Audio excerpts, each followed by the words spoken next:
they have a stronger case than Blake Lively has. Blake Lively hasn't produced one piece of actual evidence that proves that what she's saying that Justin Baldoni did actually happen, that his team actually conspired to ruin her reputation. She hasn't produced one piece of evidence. You know what? If he's going to hold Blake Lively's case to the same high bar that he held Justin Baldoni's case, he should toss her case out next. You never know. Yes, we all heard the news yesterday. The judge has tossed out Justin Baldoni's $400 million countersuit against Blake Lively, her husband, the New York Times, and her publicist, I believe. And this was shocking.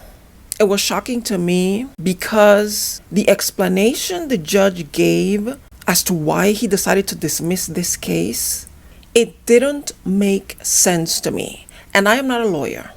I am not a legal expert. I am somebody who, just like you, has been listening to what has been happening. I've been following the news on this case. And there is a part of me that just feels that something fishy is happening here. I've heard other commentators giving reasons why they believe, I kind of saw this coming. What the judge was saying kind of made sense. I'm going to try to put out this video today, so I'm not going to do a lot of editing. And I may not be able to put the actual legal papers on the screen. If you want to see them, they are everywhere on the internet. But it just didn't seem like it made sense for two main reasons. Number one of the reasons that the judge gives to throw this away is that Justin didn't really prove that Blake Lively did anything to damage him other than file a complaint of harassment. That is one part of it. But the other part that I just could not understand was even more baffling to me. And I'm going to start with that one. And it's a part of his judgment where he's saying, yes, Blake and Ryan threatened to kind of ruin Justin if he didn't sign a statement where he takes blame for any kind of discomfort and uncomfortable feelings that arose while they were filming It Ends With Us. If he doesn't sign this statement that we have pre-prepared for him, where he takes full responsibility for anything that may have happened on set, then we are going to make sure that you regret this. The judge says, okay, but Justin didn't sign the statement and they didn't follow through with what they said they were going to do. Nothing happened. Justin and Wayfair didn't suffer any consequences. Excuse me? Justin didn't suffer any consequences. They filed a lawsuit. They started with the CRD, which was just a pretext to get the ball rolling and to ensure this would be the result. And Justin Baldoni and Wayfair hasn't suffered. Justin was dropped by his agent as a result of the lawsuit that was filed. His co-anchor of his podcast left him as a result of the lawsuit that was launched against him, and he had to shut down his podcast. He had an award that was given to him by a women's organization who, as a result of the lawsuit and the complaint, decided to drop him. We haven't seen or heard from Justin in months. The man is literally in hiding, and the judge expects us to believe that nothing bad has happened to Justin and Wayfair. Is he okay? Is the judge okay? Is he living in reality with the rest of us? The other thing that the judge said is that in Justin's lawsuit, he doesn't mention any other things that Blake Lively did or said that would ruin his reputation other than file the complaint, which is her right. If she felt harassed, she has a right to file a complaint with the California Department of Civil Rights. And maybe the judge is right that Justin did not specify the many ways in which Blake Lively's actions and words could have contributed to this downfall that he's suffering right now. It all started with the promotion of the movie. The way Blake Lively insisted that Justin Baldoni could not promote the movie with her and the other rest of the cast. That started the ball rolling of people wondering, something may have happened on set. It's very strange that Blake Lively is not even acknowledging Justin Baldoni. Not only Blake Lively, but none of the other cast members want to even say his name or acknowledge his presence. They're not promoting the movie together. Justin is doing interviews and promotions all by himself, and Blake Lively and Colleen Hoover, who's the author of the book the movie is based on, and all the other cast members, they're all together and they're away from Justin. What happened? Is something going on? The day of the premiere, they refused to take pictures with Justin. Justin wasn't even allowed to be in the theater with the rest of the cast watching the movie. He and his family were banished to the basement. All these things that were happening that were so blatantly public declarations of hostility towards him, the rumbling started there. And I don't know if anybody has ever talked about how unprofessional Blake was in doing this. That she couldn't even put aside her disdain for Justin to promote the movie, to make sure that there was not going to be any drama that was going to overshadow the rolling out of this project that they all worked on. That she couldn't say, you know what, I'm an actress. I'm not a fan of this man right now. I don't like him right now. But for the sake of the movie, we all put so much effort and time and sweat and blood and tears into.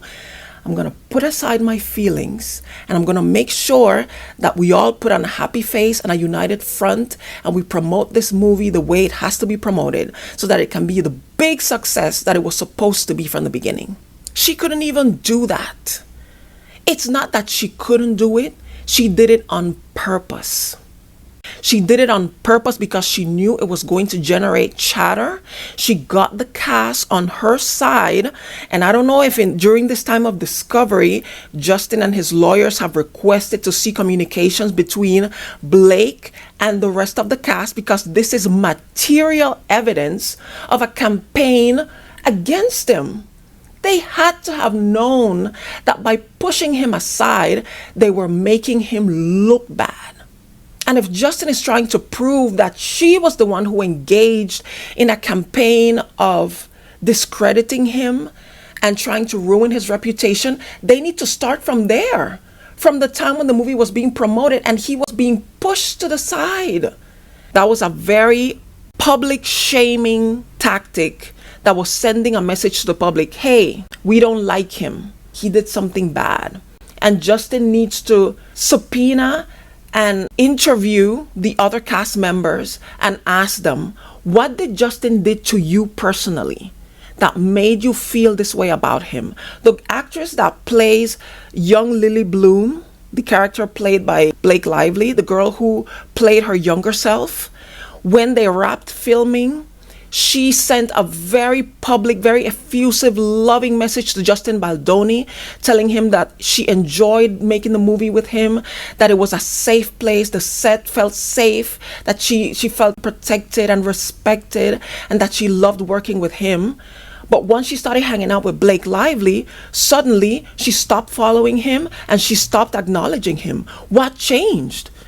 The fact that she made one public statement and then she started acting differently in public towards him, that gives them an entry to subpoena her communications with Blake.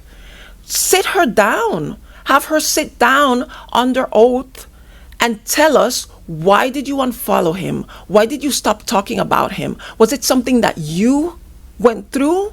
Or did somebody tell you to do this? They can go one by one, each one of the actors, and they can find right there their motive. There should be communication between Colleen Hoover and Blake Lively and maybe Ryan Reynolds and their production company to see if they were already plotting to take the rest of the books from Justin so that they could be the ones to produce and film and direct the next movies. All of this information is pertinent. And if Justin's lawyer didn't request for all of this and didn't put this in their lawsuit, then this is kind of an L that they're going to have to eat. Because all of this contributed to the rumblings and the whisperings that started the gossip that ultimately ended up hurting Blake Lively herself. But the thing about this, the civil rights complaint that she filed, I believe in November or maybe October, I don't know. I didn't prepare for this video, guys. The breaking news yesterday really kicked me off kilter, and so I'm just trying to catch up, and I'm just trying to pick up from what I picked up from the news. But Blake Lively filed that complaint sometime late last year. It was either October or November. Months after production shut down. Months after everything had been finished. And like I said, Blake Lively, if she felt harassed, has every right to file that complaint. But why would she file a complaint on some issues that she had on the set that were already resolved? Blake and her team sat down with Justin and his team while they were still filming. And she wrote a list of, I believe it was between 13 or 17 complaints that Justin has managed to show that many of the things that she complained about, that she said were done, that she was uncomfortable, he has shown proof that she lied or greatly exaggerated, that those things did not happen. But they had this meeting, and by the way, from what I understand, it wasn't even a formal complaint to the HR department. It was a very informal meeting where they sat down face to face, and she said, I'm having problems with this and this and this and this and this. If you don't stop doing these things, I will not come back and complete the movie. We don't know what Justin and his partners, if they had any retorts and they were saying, wait a minute, you said that this happened, this never happened. We don't know this. We are still in discovery, which is another reason why I think it is so ridiculous that the judge has thrown out the case when we are still in discovery. We are still retrieving evidence to prove the points that Justin has been making. But Blake sits down with them and says, these are the things I'm having a problem with. And if we don't resolve this, I am not coming back on set. I will not finish the movie. But guess what? Blake finished the movie. She finished filming, which means the issues she had a problem with were resolved in-house, privately, among them. So why did she bring the complaint publicly and made an official filing complaining about these things that had been resolved months before? Because it was all part of her strategy to make the complaint publicly, to leave it on the record that she had these complaints and that she had made them previously. So once she filed her lawsuit and she expected Justin to file a countersuit, she'll be able to say, there's a law that says if I accuse you of harassment, you cannot countersue me. She didn't complain because she was looking for relief. Relief happened months before on the set when Justin said, okay, say less. Just come back, finish the movie. We'll do whatever you want us to do, but let's just finish this thing. She had gotten the relief that she wanted. So this filing was just a technicality to use her lawsuit against him, and he wouldn't be able to fight back as hard. Now, a lot of people are in despair saying, oh no, so Justin can't defend himself. Of course he can. If the only case that goes forward is the case that Blake has against him, during that case, he can vigorously defend himself. He can present all the proof that he's already shown us, plus the ones that we haven't seen or heard of yet, where he says, she is lying. This did not happen. This is not how this happened. So he can defend himself. Also, the judge has given him an opportunity to amend a couple of the points in the lawsuit that he filed that were not tossed. And these have to do with breach of contract. But if what I understand is correct, Blake never signed the contract. She joined the movie. She delayed signing the contract. I believe this was also strategic so she could break the terms of the contract by not signing it in the first place. And if that's the case, then he can't even bring that to court. So his entire case gets tossed. My advice to Mr. Friedman and Justin Baldoni and the people of Wayfair, appeal this decision. Don't try to amend those little things. appeal the whole thing. I believe the judge overstepped. This whole trial, the judge has been acting extremely biased towards to benefit Blake Lively. The whole thing just seems very fishy to me. Like somebody's getting paid. And I hate to say that. It's my opinion. I'm allowed to give my opinion.